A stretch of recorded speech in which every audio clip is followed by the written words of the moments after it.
रात के करीब 10 बजने को थे। आज मौसम ने अचानक ही करवट बदल ली। आसमान में बिजलियां कड़क रही थीं, जिस वजह से बारिश होने के पूरे आसार थे। हाथ में शराब की बोतल लिए एक निजी कंपनी में काम करने वाला संदीप लड़खड़ाता हुआ अपने घर को जा रहा था। वह हमेशा ऐसे ही शराब के नशे में धुत होकर अपने घर जाता था। बस स्टॉप पर वह शाम को जल्दी ही उतर जाता, किंतु उसके बाद वह एक ठेके पर शराब पीने ठहर जाता। वह तब तक पीता रहता जब तक वो ठेका बंद नहीं हो जाता था। आज भी वह हमेशा की तरह एक हाथ में शराब की बोतल लिए और दूसरे से सिगरेट का कश खींचते हुए बढ़ रहा था। दारू कुछ ज्यादा ही चढ़ गई थी, इस कारण वह लड़खड़ाते हुए कदमों से बढ़ रहा था। कुछ ही देर में जैसे ही उसने अपने घर की चौखट को पार किया, उसकी पत्नी हीना की नजर उस पर पड़ी। वह अपने 6 माह के बच्चे को दूध पिला रही थी।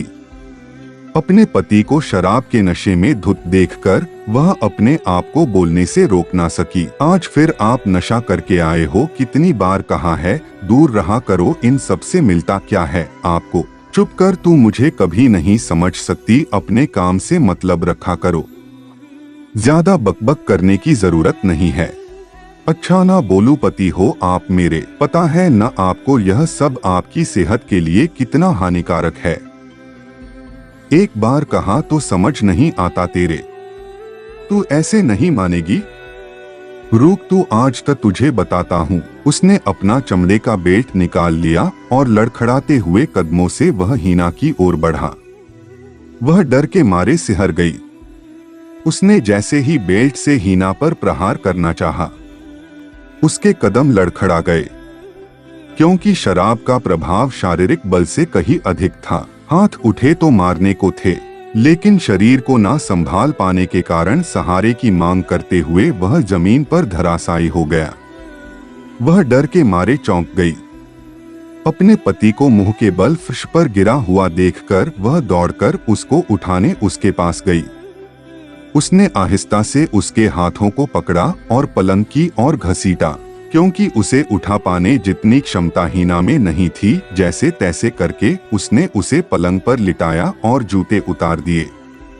पति महाशय अब भी बेहोश थे, लेकिन फिर भी डर के मारे हीना का बदन कांप रहा था कि क्या पता वह कब वापस खड़ा हो जाए और उसे पिटने लगे। लेकिन कुछ ही देर में उसे आभास हो गया कि वह अब शायद ही उठे। उसके कपड़ों से शराब की बू आ रही थी। जो सिगरेट वह पी रहा था वह अब भी फर्श पर पड़ी जल रही थी। शीघ्र ही आकाशीय बिजलियों की गड़गड़ाहट के साथ बारिश शुरू हो गई। उसका पति संदीप बिस्तर पर पड़ा खर्राटे लेने लगा, लेकिन हीना का नींद से दूर दूर तक नाता नहीं जुड़ा। वह घंटे भर पलंग के बगल में घुटनों में सिर देकर रोती रही। उसे बखूबी याद था उसका वो बचपन जिसमें वह अल्हड़ अटखेलिया करती थी। वो यौवन भी याद था जिसकी चरम सीमा पर होने के बावजूद भी वह कॉलेज में किसी भी लड़के की मित्र तक नहीं बनी। वक्त बीता और उसकी संदीप के साथ शादी हो गई। शादी से पूर्व संदीप के बारे में उसने अच्छा ही सुन रखा था, लेकिन उसकी जमीनी हकीकत का पता उसे तब चला जब वह पहली बार घर पर शराब पीकर आया और उसने हीना पर हाथ उठाया। तब से अब तक 4 साल का वक्त बीता गया, लेकिन शायद ही ऐसा कोई दिन रहा हो जिस दिन संदीप ने हीना की पिटाई न की हो। और हीना, उसने अपने पिता की इज्जत के लिए एक भी बार अपने घर वालों को संदीप के बारे में नहीं बताया। वैसे भी कितना आसान होता है एक मर्द होना किसी ऐसे पर हुकूमत करना जिसने अपना सब कुछ दे डाला हो। मर्द होने से लाख गुना तो मुश्किल होता है एक स्त्री होना। अपने मुख को किसी अनदेखे धागे से सी लेना, कई बार समाज के डर से तो कई बार परिवार के डर से। पति ही परमेश्वर है, यही तो सिखाया गया था उसकी माँ के द्वारा, उसकी दादी के द्वारा। और परमेश्वर को पूर्ण अधिकार होता है कि वह अपने भक्त के साथ जैसा चाहे वैसा व्यवहार करे। और पत्नी उसका क्या, वो तो ख्वाब भी न देखे, क्योंकि वह तो केवल पति के पैरों की जूती है, जिसे पुरुष के द्वारा तब तक पहनना पसंद किया जाता है जब तक वह नई हो। उसके बाद या तो वो जूती की तरह रगड़ खाती रहती है या फिर किसी नए जूते के आ जाने दुहाजू कहलाती है। पलंग के बगल में बैठे बैठे यही सब तो वह सोच रही थी, लेकिन अचानक उसकी नजर उस जलती हुई सिगरेट पर पड़ी। न जाने क्या सोचकर वह उठी, एक बार अपने 6 माह के बेटे को निहारा और उसके माथे को चूमा, लेकिन नजरें अभी भी उस सिगरेट पर ही थी। उसने एक बार अपने बेहोश पति को भी देखा और सिगरेट की ओर बढ़ी। उसने हौले से बिना अपने पति की परवाह किए उस जलती हुई सिगरेट को अपने होठों से लगाया और एक कश लिया। उहू, खांसी का दौरा उठ गया। ये क्या है, इससे तो सांस भी ढंग से नहीं आ रही है, वह बुदबुदाई। लेकिन इसमें ऐसा क्या है जो इसे मेरे पति पीते हैं? यह सोचते हुए उसने दूसरा कश लिया। सालों पुराने दर्द अब उस हवा और खांसी के साथ उड़ते हुए नजर आने लगे। 5-6 कश के बाद तो सब बदल सा गया। उसे ऐसा लगा मानो उसने कोई बड़ी जंग जीत ली हो। उसे एक अलग ही सुकून मिल रहा था, लेकिन अभी इतने से कहाँ कुछ होने वाला था। अब हीना ने अपनी ललचाई आंखों से उस शराब की बोतल की तरफ देखा जो उसके पति के हाथ से छूटने के बाद लुढ़ककर टेबल के नीचे चली गई थी। उसने उसे उठाया तो उसमें से अजीब सी बदबू आ रही थी, ठीक वैसी ही जैसी उसके पति के कपड़ों से अक्सर आती थी। उसने एक बार फिर अपने बेटे की तरफ देखा और फिर अपने पति की ओर, लेकिन डरने की बजाय वह मुस्कुराई। शीघ्र ही उसने बोतल को खोलकर शराब को एक कांच के गिलास में उड़ेल दिया।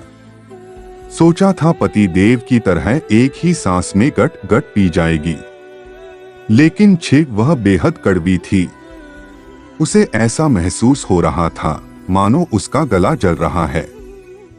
सिर्फ उसे गला जलते हुए ही नहीं, बल्कि वह एक एक बूंद को अपने गले से नीचे उतरते हुए भी महसूस कर पा रही थी। लेकिन आंख बंद करने पर उसे सुकून मिला, एक ऐसा सुकून जिसकी तलाश उसे कब से थी। वो यही तो था। फिर क्या था, एक पर एक पैक बनते गए और वह अपने गले में उड़ेलती गई। उसका पति तो शराब पीते वक्त पानी या सोडा भी इस्तेमाल करता था, लेकिन उसके गले को वह कड़वा जहर अब रास आने लगा था। धीरे धीरे शराब का असर होना शुरू हुआ और वह फर्श पर ही ढेर हो गई। हीना, ओ हीना, होश में आओ, मुन्ना कब से रो रहा है? सुबह के 10 बजने को है, तुमने शराब पी, शर्म नहीं आई निर्लज्ज? उसके पति ने हीना को क्रोधित होकर झंझोड़ा।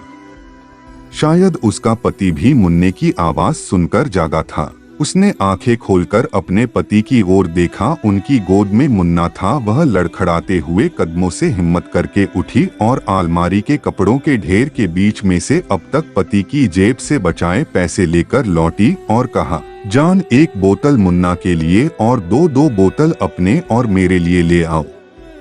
कल रात शराब पीने के बाद मुझे वो सुकून मिला जिसकी मुझे बरसों से तलाश थी। मैं चाहती हूँ हम सबको वही सुकून मिले।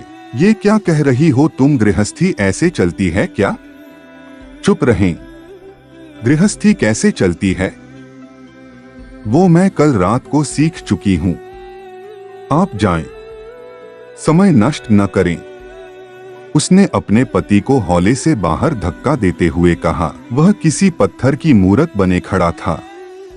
मुन्ना अभी भी रो रहा था, लेकिन वर्षों बाद किसी को सुकून मिल रहा था तो वही किसी को पछताता